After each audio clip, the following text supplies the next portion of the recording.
Hello and welcome to BackToCoding. In the previous video we saw mutable set in Kotlin. In this video we will see HashSet in Kotlin. HashSet is a class of collection which uses hashing technique to store data. It does not support duplicate elements but supports both read and write operations. Also, the order of the sequence of elements is not maintained in the HashSet. This is how it is declared. You can create a HashSet using the HashSetOf function.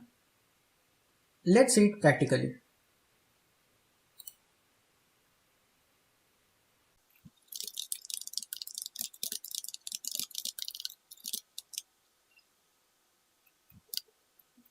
Here we just need to replace mutable set of function with HashSetOf function.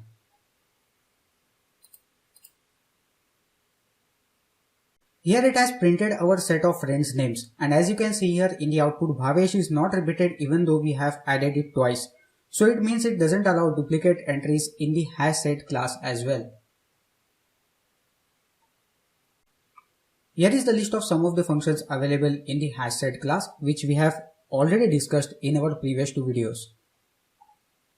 That's it for this video. Here we have completed our collections in Kotlin. Please give it a like and comment down your thoughts below. And don't forget to check my other videos which can be helpful to you.